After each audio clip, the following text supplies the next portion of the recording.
రాయబార కార్యాలయం పేరుతో పాక్ చేసిన పాకీ పనులు అన్ని ఇన్ని కావు. భారత్లోని ఈ రాయబార కార్యాలయాన్ని ఒక గూఢచర్య హబ్ గా పాక్ వాడేసింది. తన కార్యకలాపాలన్నీ ఇక్కడి నుంచే నిర్వహించసాగింది.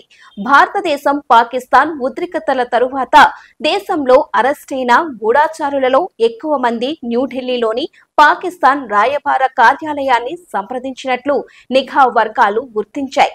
భారత నిఘా సంస్థలు హర్యానాలో ఒక మహిళ యూట్యూబర్, ఒక కళాశాల విద్యార్థిని అరెస్టు చేసి ఒక గూఢచార్య నెట్వర్క్ ను ఛేదించాయి. ఇద్దరు పాకిస్తాన్ ఇంటర్ సర్వీసెస్ ఇంటెలిజెన్స్ కు రహస్య సైనిక సమాచారాన్ని లీక్ చేసినట్లు ఆరోపణలు ఎదుర్కొంటున్నారు. ప్రధాన నిందితురాలు జ్యోతి మల్హోత్రా అలియాస్ జ్యోతి రాణిని హిసార్ లో అరెస్టు చేశారు.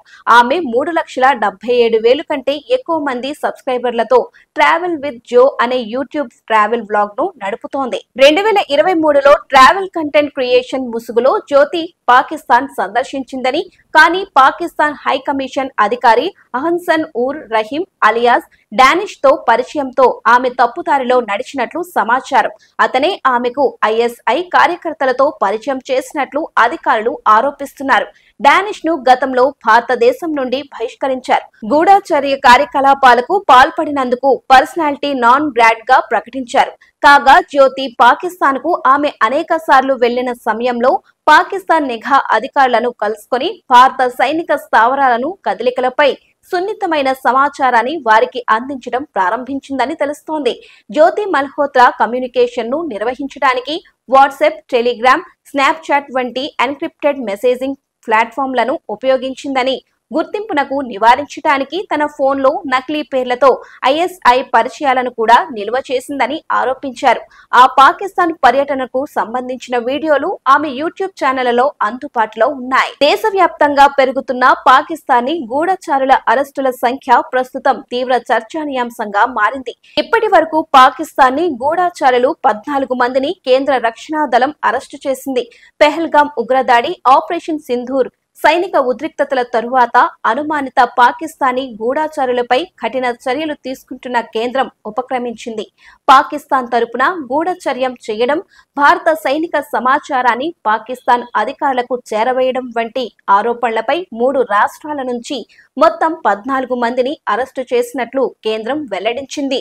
ఈ 14 మంది గూఢచారులు హర్యానా, పంజాబ్, ఉత్తరప్రదేశ్ కి చెందిన వారుగా గుర్తించారు.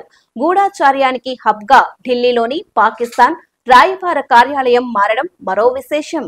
ఆపరేషన్ సింధూర్ తరువాత భారతదేశంలో పట్టుబడిన పాకిస్తానీ గూఢచారులందరితో చాలా మందికి పాకిస్తాన్ రాయబార కార్యాలయంతో ప్రత్యక్ష సంబంధాలు ఉన్నట్లు అధికారులు గుర్తించారు. నిఘా కార్యాలయం పేరుతో భారత్లో ఒక గూఢచర్య హబ్ ను పాక్ ఏర్పాటు చేసి తన కార్యకలాపాలు నిర్వహించసాగింది.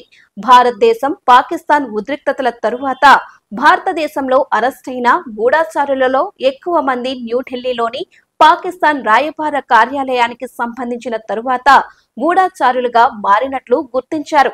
పాకిస్తాన్ వీసా, పాకిస్తాన్ పౌరసత్వం, డబ్బు సులభంగా లభిస్తాయని హామీ ఇవ్వడంతో గూఢచర్యానికి నిందితులు సిద్ధమైనట్లు తెలుస్తోంది. పాకిస్తాన్ ఐఎస్ఐ నిఘా వర్గాలకు చేరవేసిన సమాచారం, ఉగ్రవాదులతో సంబంధాలు, నగదు లావాదేవీలు సహా పెహల్గాం ఉగ్రదాడి కణాల్లో గూఢచర్యానికి పాల్పడిన వారిని దర్యాప్తు సంస్థలు పలు కోణాల్లో ప్రశ్నిస్తున్నారు. హర్యానాలోని హిసార్ కు చెందిన యూట్యూబర్ అయిన జ్యోతి మల్హోత్రా పాకిస్తాన్ వీసా, పాక్ స్పాన్సర్ చేసిన ట్రిప్పులు, డబ్బుతో ఆకర్షితురాలై పాకిస్తాన్ రాయబార కార్యాలయంలోని ఉద్యోగి డానిష్ తో పరిచయం ఏర్పడింది. భారతదేశ రహస్య సమాచారాన్ని పాకిస్తాన్ కు పంపారని, తన ట్రావెల్ బ్లాగ్లు, వీడియోల ద్వారా పాకిస్తాన్ కు సమాచారాన్ని చేరవేసినట్లు ఆరోపణలు వచ్చాయి. వీరితో పాటు మరో 14 మందిని ఇదే కేసులో పోలీసులు అరెస్టు చేశారు.